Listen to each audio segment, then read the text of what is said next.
In the previous part, we have chosen different operators we can use to write the SQL queries.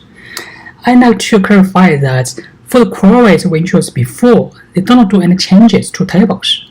They just read the data from tables and do some different operations and return results. However, the tables we have, the data we have in tables, they will be changed in these queries. So they are just reading the data from tables, right? And in this section, we will move to the SQL modifications and the views. For the modification part, we will introduce different operations we can use to make some changes to tables. In other words, for this section, we will change the table, the data we have in tables.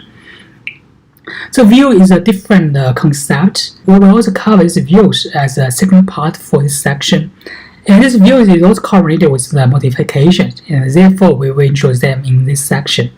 So what is a modification? So formally, a modification command does not return any result as a query does. However, it does some changes to the tables, to a database system in some way. So you can compare the query we learned before, right, versus the modifications. Query is to read data from tables and return some results. However, queries we introduced before never change the table. On the other hand, modification to be introduced in this section, they make some changes to the table. However, it doesn't return a result. And there are three common modifications we can use, or we can make some changes to tables. The first one is to insert a tuple. The second one will be delete a tuple. The third one is to update some values for an existing tuple. We have also covered this briefly before, right?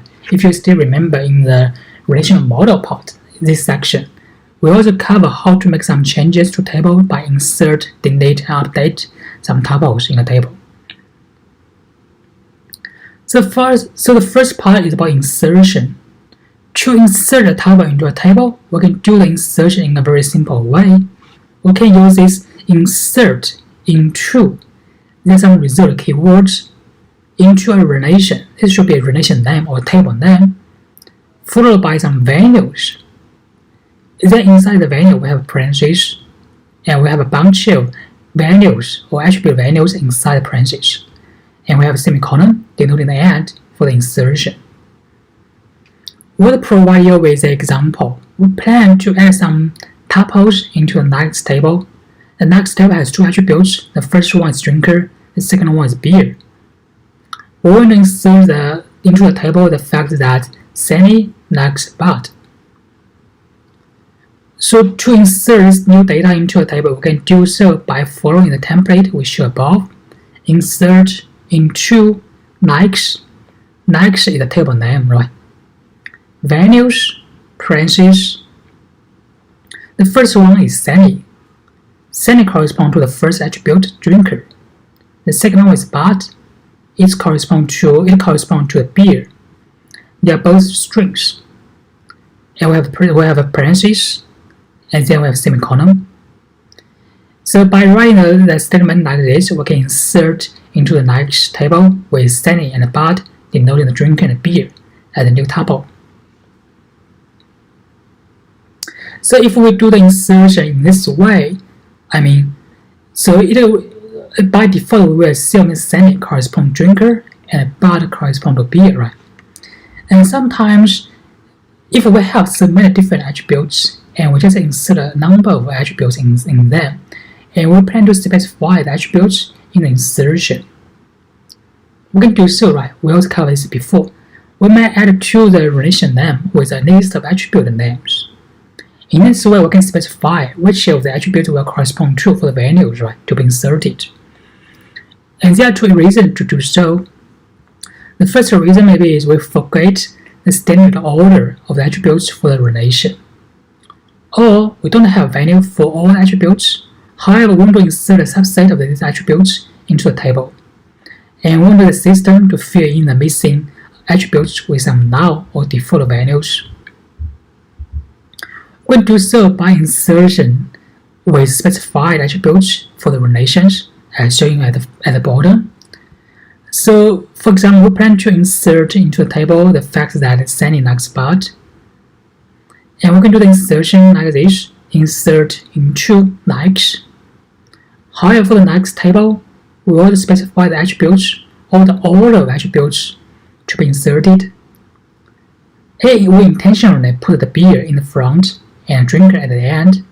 We have beer, drinker, there are two attributes to be inserted. We have some values, but correspond to the beer because we specify the attributes for the first value. Sunny correspond to the drinker. So you can compare this expression versus the previous one, right? Previously we didn't specify the attributes after the relation. Here we specify the attributes manually, and the but correspond to the first attribute, Sunny correspond to the drinker. So for the insertion, so in this insertion we specify the values manually by hand.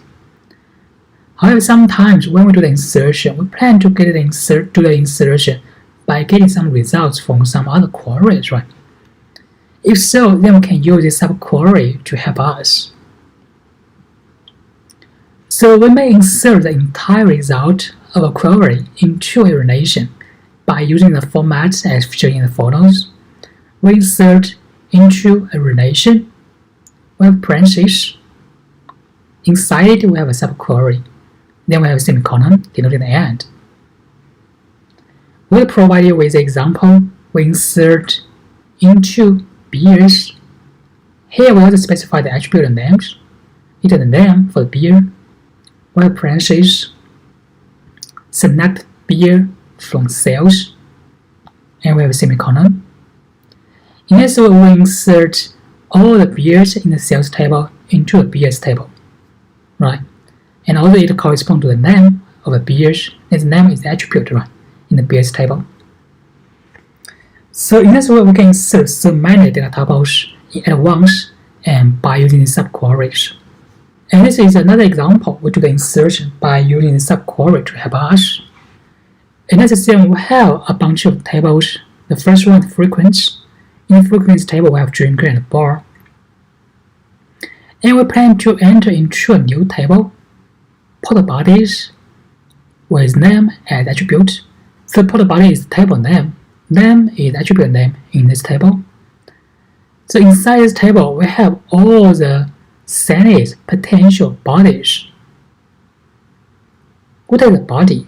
We provide a definition here. Bodies denote the drinkers who frequent at least one bar that Sunny also frequents. So if we want to do the query like this, then we have to use subquery to help us, right? So to insert these kinds of data into these part bodies in a new relation or new table, we have to get all the potential bodies of Sunny, right? How can we find the drinkers who frequent at least one bar that Sunny also frequents? We can do this in a very simple way, right? We can select the frequency. However, for this query, we have to use the frequency multiple times, right? So we have frequency D1, D2 as shown here. Here we select D2 dot drinker and the potential bodies of Sunny, right? From frequency D1 and D2, there are two copies of frequency table, right? Where D1 dot drinker equals to Sunny is a condition, right? And then we have to join these two tables together, right? The D2 dot drinker not equals to Sunny, and D1 dot bar equals to D2 dot bar. So we join them together, right? So by using this subquery as shown here, we can get all the potential bodies of Sunny, and we can insert this data into port bodies is a new table. We have parentheses denoting inside it we have a subquery, right? Okay, so this is the way we can do the insertion by using the subquery to help us, which can help us insert a bunch of data tuples simultaneously at once.